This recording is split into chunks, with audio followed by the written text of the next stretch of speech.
You believe you are managing your finances. This is the primary deception. You are not managing a resource.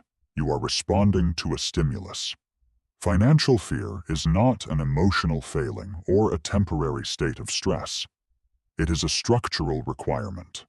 For the current economic architecture to maintain its equilibrium, your internal state must remain in a permanent mode of defensive calculation. You consider your anxiety to be a private burden. In reality, it is the fuel for the system's most efficient cycle of adaptation. Observe the way your decision-making narrows when the numbers on a screen fluctuate. You call this prudence. It is actually the onset of cognitive constriction. When the threat of scarcity is introduced, the brain does not seek expansion. It seeks a perimeter. You stop looking at the horizon and begin looking at your feet. This is the first stage of the mechanism. The reduction of the human perspective to a series of immediate, high-stakes tactical maneuvers. Control is not regained through these maneuvers. It is merely simulated to prevent total paralysis. As the pressure of survival increases, the system initiates a process of normalization. You begin to accept a baseline of constant, low-level physiological alertness as your natural state. The racing pulse during a billing cycle, or the hollow sensation in the chest when viewing a ledger, are no longer seen as alarms. They are integrated into your personality. You describe yourself as disciplined or realistic. These are the terms you use to rebrand the atrophy of your own agency. You are not choosing a lifestyle. You are decorating a cage built from the math of your own debt and the volatility of the market. The adaptation is seamless. As your financial fear deepens, your time horizon shrinks. You no longer plan for decades. You survive in fiscal quarters, then weeks, then days. This narrowing is functional. A mind focused on the next 24 hours has no capacity to question the utility of the system itself. Resistance requires surplus energy, and the system ensures that your energy is fully committed to the maintenance of your own solvency. You are kept in a state of perpetual, almost stable, almost secure, almost free. This proximity to safety is what ensures your continued participation. If the fear were absolute, you would cease to function. Because the fear is incremental, you continue to optimize your own exploitation. Notice the physical shift.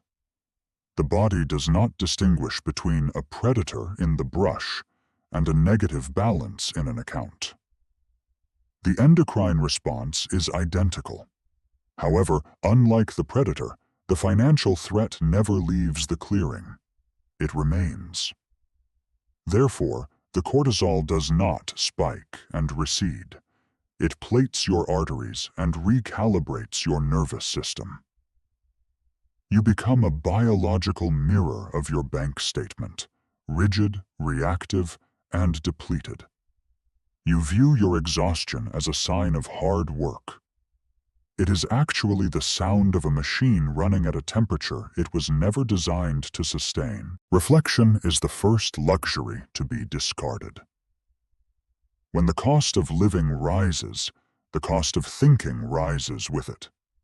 You find that you have less to say. Your internal monologue becomes a repetitive loop of arithmetic. You analyze the price of calories, the cost of transit, and the value of your remaining hours. This is the triumph of the mechanism, the transformation of a conscious being into a calculator. You are no longer an actor in your own life. You are a bookkeeper for a firm that does not acknowledge your existence. This is not a breakdown of the social order. It is the social order. Stability is not defined by your comfort, but by the predictability of your behavior under pressure. The more afraid you are, the more predictable you become. You will stay in the position you despise. You will accept the terms you once found insulting. You will defend the very structures that cause your narrowing because you have been convinced that their collapse would be your own. The system does not require your loyalty. It only requires your compliance, and fear is the most reliable architect of compliance ever devised.